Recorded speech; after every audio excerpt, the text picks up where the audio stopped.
Hello दोस्तों, मेरा नाम है रोहित और रीड विद रोहित में आपका एक बार फिर से स्वागत है। आज हम बात करने वाले हैं बुक जिसका नाम है जीतना है तो खुद से लड़ो। दोस्तों, आपने कभी ना कभी लाइन ज़रूर सुनी होगी कि जीतने वाले कभी बहाने नहीं बनाते और बहाने बनाने वाले कभी जीतते नहीं हैं। ये बुक इसी बारे में है कि इंसान जीतना तो चाहता है पर जीतने के लिए जो करना ज़रूरी है वो करना नहीं चाहता। तो आइए हम कुछ पॉइंट्स के माध्यम से समझते हैं कि जीतने के लिए क्या ज़रूरी है। पॉइंट नंबर 1, आपकी सफलता और असफलता के पीछे आप स्वयं जिम्मेदार हैं। जब इंसानी शरीर को भूख लगती है तो वह खाना खाता है, जब प्यास लगती है तो वह पानी पीता है, पर जब वह जीतना चाहता है तो वह जीत क्यों नहीं पाता? वह अपने लक्ष्यों को प्राप्त क्यों नहीं कर पाता? वह कौन सी चीज़ है जो उसे रोक रही है, उसे आगे नहीं बढ़ने दे रही है? कौन है जो उसका दुश्मन है? आपको सुनकर शायद हैरानी होगी, लेकिन इसका एकमात्र कारण वह खुद ही है। जब लोगों से अक्सर इस सवाल का जवाब मांगा जाता है तो उनके जवाब कुछ ऐसे होते हैं कि मेरा बॉस नहीं चाहता कि मैं तरक्की करूं, मेरे ऑफिस का माहौल ठीक नहीं है, मेरे घर पर शांति नहीं है, मेरी किस्मत ख़राब है, मेरे पिताजी ने मुझ पर बचपन से ध्यान नहीं दिया, मैंने गलत कॉलेज का चुनाव किया, मेरी उम्र अभी कम है, अभी मेरे पास पर्याप्त अनुभव नहीं है, कुछ लोग नहीं चाहते कि मैं कभी सफल बनूं, अभी मेरी परिस्थितियाँ ठीक नहीं हैं, हमारे यहाँ का मौसम सही नहीं रहता, हमारे देश की सरकार हमारे लिए कुछ नहीं करती, मेरे पड़ोसी अच्छे नहीं हैं, इत्यादि। यह हारने वाले लोगों की आम बोलचाल की भाषा है।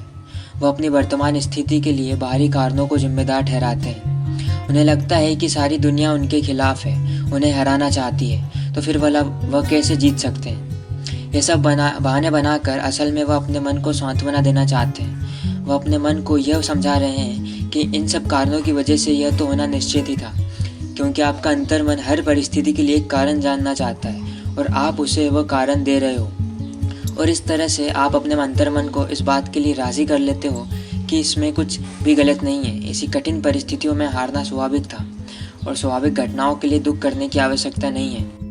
पॉइंट नंबर 2, इंसानी जीवन अमूल्य है।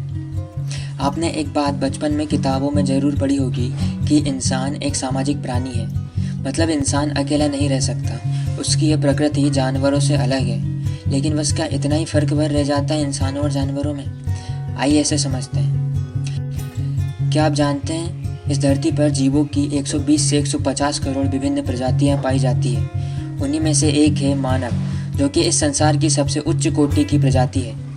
मानव बाकी सभी जीवित प्रजातियों से बहुत उन्नत है और इसका वैज्ञानिक कारण है इंसान के दिमाग में पाया जाने वाला सेरेब्रल कॉर्टेक्स। यह दिमाग का वह हिस्सा होता है जो कि रिस्पॉन्सिबल होता है सोचने, समझने, वस्तुओं को पहचानने और कैलकुलेशन करने में। मानव के अलावा कुछ और जानवर में भी यह पाया जाता है, किंतु मानव के दिमाग में पाया जाने वाला यह हिस्सा बाकी जानवरों के दिमाग में पाए जाने वाले हिस्से के अनुपात में बहुत बड़ा होता है और यही से सबसे बड़ा फर्क शुरू होता है। आज इंसान ने इस धरती पर पाए जाने वाले सभी जीवों को अपने बस में कर रखा है। इस धरती पर पाए जाने वाले सभी प्राकृतिक स्रोतों का वह दोहन कर रहा है। कुल मिलाकर वह अपनी ज़िंदगी को उच्चतम आयाम में जी रहा है, क्योंकि वह सोच सकता है इसलिए, और वह गलत के बीच में फैसला कर सकता है। वह कल्पना कर सकता है, साथ ही इस कल्पना को पूरा करने के लिए योजना भी बना सकता है। हाँ, इसलिए जानवर इतना सब कुछ नहीं कर सकते। इसके अलावा जिस फ़र्क को मैं सबसे महत्वपूर्ण मानता हूँ वह है ग्रोथ करने की काबिलियत। इंसान स्वयं की और अपने समाज की जीवन शैली को लगातार सुधारता जा रहा है। वह इंसानी जीवन को और आसान बनाता जा रहा है। अगर ऐसा नहीं होता तो क्या हम आज से 200 साल पहले हज़ारों मील दूर बैठे अपने किसी दोस्त से बात करने के बारे में सोच सकते थे? शायद हम इसकी कल्पना भी नहीं कर सकते। क्या इसी तरह हम पक्षियों की भांति आसमान में उड़ने के बारे में सोच सकते थे? क्या हम चांद पर कदम रखने के बारे में सोच सकते थे? नहीं ना, परंतु इंसान ऐसा कर पाया अपने सतत प्रयासों की वजह से, अपनी कल्पना शक्ति की वजह से और अपनी सोच सकने की खूबी की वजह से। पॉइंट नंबर 3, खुद को पहचानो। हम में से कितने लोग हैं जो अपने दोस्तों के लिए समय निकालते हैं, अपने घर वालों, अपने रिश्तेदारों और अपने आस पड़ोस वालों से भी समय समय पर मिलते रहते हैं, पर क्या आपने कभी स्वयं अपने साथ समय बिताया है? आपको लग रहा होगा कि एक ऐसा अजीब सा प्रश्न है। हम स्वयं अपने साथ हमेशा ही होते हैं, परंतु आपको सोचकर थोड़ी हैरानी होगी कि कुछ लोगों ने तो अपने पूरे जीवन काल में 1 घंटा भी स्वयं को ठीक से नहीं दिया। स्वयं के साथ होना और स्वयं से बात करने में फ़र्क है। क्या आपने कभी खुद से पूछा है कि इस धरती पर आपने जन्म क्यों लिया? क्या आप दूसरों से कुछ अलग हैं? आप इस जिंदगी से वास्तविकता में क्या चाहते हैं? आपको कौन सी चीज़ें पसंद और कौन सी नापसंद है? आप जिंदगी से जो चाहते हैं उसके लिए क्या क्या त्याग कर सकते हैं? कौन कौन से लोगों से आप हमेशा जुड़े रहना चाहते हैं? कौन कौन से लोगों से आप नाता नहीं रखना चाहते हैं? आपके मरने के बाद लोग आपको किस तरह के व्यक्ति के रूप में याद करते हैं?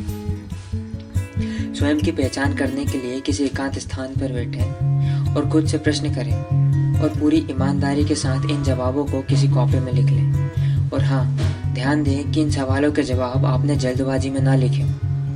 उनके जवाबों को सोचने के लिए आप मन मुताबिक समय लें। याद रखें, आप अपनी ही जिंदगी का अध्ययन कर रहे हैं और इसलिए किसी भी तरह की लापरवाही आपको ही नुकसान पहुंचा सकती है। इसलिए पूरी ईमानदारी बरतें। सवाल जो आपको स्वयं से पूछने हैं: मेरे जीवन का क्या लक्ष्य है? क्या मैं अपने अब तक के जीवन से संतुष्ट हूँ?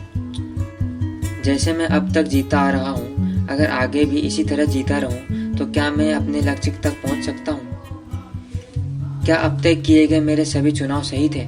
अगर वे गलत थे तो मैंने गलत चुनाव क्यों किए? लक्ष्य तक पहुँचने के लिए मुझे किस तरह के बदलावों की ज़रूरत है? आने वाले समय में मैं अपने चुनावों को कैसे सही कर सकता हूँ?